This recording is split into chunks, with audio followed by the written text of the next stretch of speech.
सबसे पहले आप सबको मेरी प्यार भरी नमस्कार। किसी ने मुझे कमेंट करके पूछा है कि मेरी बीवी की मौत हो गई है, तो क्या मुझे दूसरी शादी करनी चाहिए या फिर नहीं।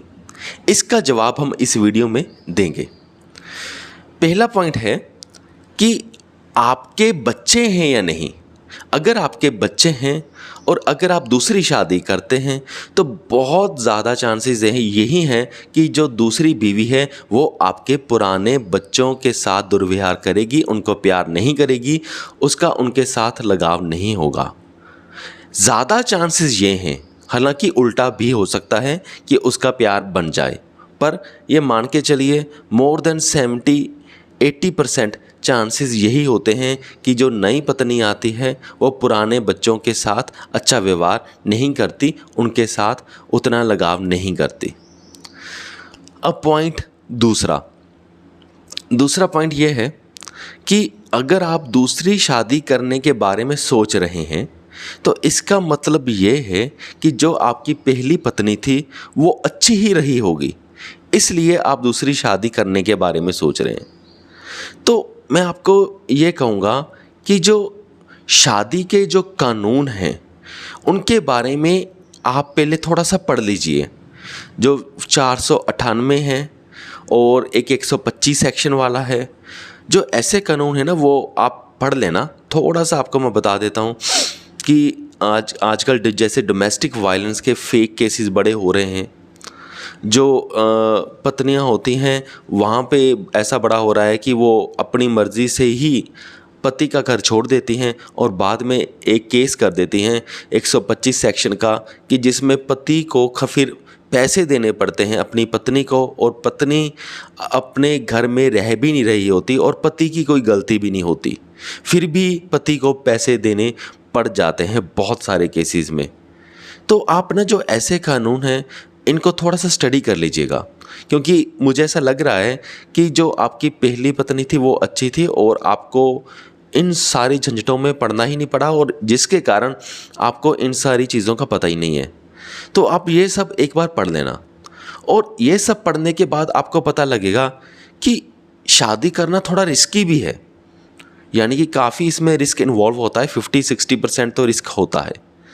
तो फिर ऐसा सोचना कि क्या मैं ये रिस्क उठा सकता हूँ, यानी कि ये रिस्क मैं उठाने के लिए क्या तैयार हूँ, ये ज़रूर सोच लेना। ठीक है।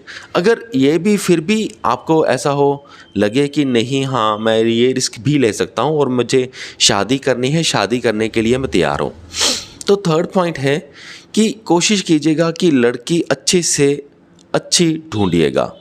अब अच्छी से अच्छी का क्या मतलब कि क्या उस लड़की में थोड़ा कोई स्पिरिचुअल टच है, क्या उस लड़की की जो थिंकिंग है वो थोड़ी गहरी है, क्योंकि जो नॉर्मल अगर थिंकिंग गहरी नहीं होती तो हल्की सी बात घर में हुई नहीं तो लड़की उस घर को छोड़ जाती है और साथ ही साथ केस डाल देती है, फिर पति को पैसे देने पड़ते हैं हर महीने अपनी पत्नी को, और फिर वो बहुत ही खतरनाक सी सिचुएशन हो जाती है, ना नींद आती है ना चैन मिलता है, कुछ नहीं मिलता बाद में।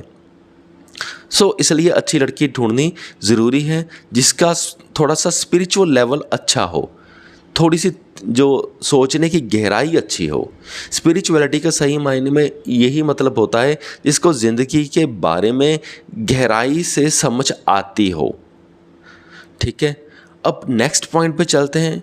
अब नेक्स्ट पॉइंट ये है कि स्पिरिचुअलिटी के साथ साथ क्या उस लड़की के पास कोई ऐसा पैशन है जिसको वो फॉलो करती हो, यानी कि किसी का राइटिंग हो सकता है, किसी का शॉर्ट स्टोरी राइटिंग, किसी का नॉवल राइटिंग, या किसी का कुछ नॉवल पढ़ना, कोई बुक्स पढ़ना, या ऐसा ड्राइंग पेंटिंग, या ऐसा कोई पैशन है उस लड़की में। अगर उस लड़की में पैशन है तो बढ़िया बात है। तो अगर जिस लड़की में ये दो चीज़ें होंगी ना, या स्पिरिचुअलिटी, पैशन, तो ऐसी लड़कियों के चांस कम होते हैं, जहाँ तक मुझे लगता है कि वो ऐसा फालतू में ऐसे परेशान नहीं करेंगी, क्योंकि लड़की कोई भी जब ऐसे परेशान करती है ना, तो नॉर्मली ऐसा ही होता है कि उस लड़की के पास कुछ करने के लिए कुछ होता ही नहीं है। ना तो स्पिरिचुअलिटी होती है, ना ही कोई पैशन होता है, तो वो होता है फ्री टाइम। तो जब लड़की सारा दिन फ्री रहेगी, चाहे लड़का ही सारा दिन फ्री रहेगा, तो वो कोई ना कोई प्रॉब्लम्स क्रिएट करेंगे। ये मान के चलो मोर देन 95% वो प्रॉब्लम्स क्रिएट करते ही हैं, चाहे कोई लड़का है चाहे कोई लड़की है। तो कोशिश कीजिएगा कि आप इन 2 पॉइंट्स में से कम एक पॉइंट तो लड़की में हो, ताकि जब आप घर पे ना हो, आप अपने काम पे हो, तो उसके पास कुछ करने के लिए हो, तो उसका माइंड थोड़ा सा बिजी रहे।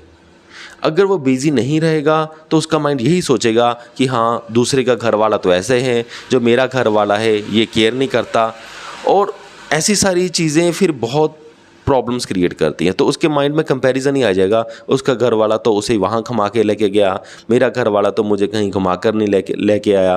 तो ये सारी चीज़ों में फिर लड़की अटक जाती है। फिर जब बंदा घर पे आता है तो लड़की फिर झगड़ा ही झगड़ा करती रहती है, इरिटेटेड सी रहती है, अननॉयड सी रहती है, तो बड़ी ज़्यादा प्रॉब्लम्स आती हैं। तो इसलिए ये है। अब बात करते हैं नेक्स्ट पॉइंट की कि आपका बिहेवियर कैसा है। अब ये मेरे हिसाब से ये भी सबसे ज़्यादा इम्पोर्टेंट आपके लिए है, क्योंकि आप ही डिसीजन ये ले रहे हो कि आपका बिहेवियर कैसा है। कि जब आप काम से आते हो, क्या आपके पास कोई पैशन है फॉलो करने के लिए, या आपके पास स्पिरिचुअलिटी है जिसको फॉलो करने के लिए, क्या आप स्पिरिचुअल बुक्स पढ़ते हो, क्या आप ज़िंदगी की गहराई को और से और जानने की कोशिश करते हो या नहीं। अगर आपके पास भी कुछ नहीं है, सपोज करो आप स्पिरिचुअल बुक्स नहीं पढ़ते, कोई बुक रीडिंग्स नहीं करते, कोई आपके पास स्ट्रॉन्ग पैशन नहीं है, तो अगर आपके पास भी कुछ नहीं है तो फिर आपको शादी कर ही लेनी चाहिए। फिर यानी कि मेरे हिसाब से आपको ज़्यादा चांसेस यही है कि शादी कर लेनी चाहिए।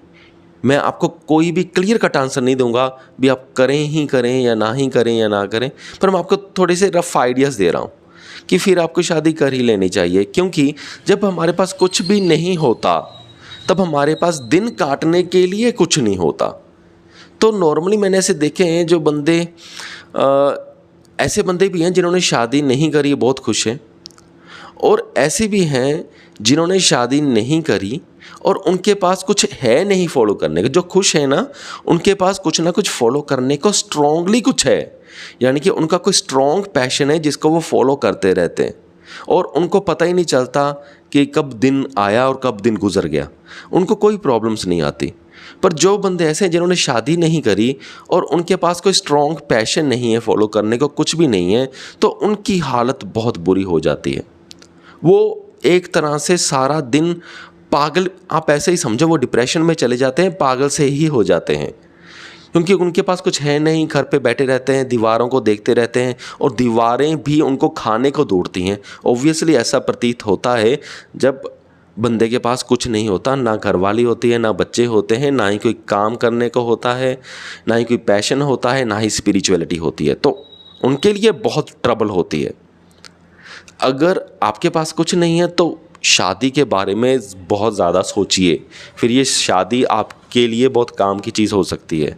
अगर आपके पास कुछ है और आप सोच रहे हैं कि मैं किसी किस्म का कोई रिस्क नहीं लेना चाहता, बस शांति हो, बस कोई प्रॉब्लम ना हो लाइफ में, तो तब आप शादी ना करने के बारे में सोच सकते हैं। सो मुझे पूरी उम्मीद है कि आपको सभी पॉइंट्स का आंसर मिल गया होगा। सो इसी वीडियो को यहाँ तक देखने के लिए आपका बहुत बहुत धन्यवाद। अगर आप और कुछ भी पूछना चाहते हो तो आप इस वीडियो के कमेंट बॉक्स में कुछ भी पूछ सकते हो, जो भी आप चाहो। सो इस वीडियो को यहाँ तक देखने के लिए आपका बहुत बहुत धन्यवाद। Thank you.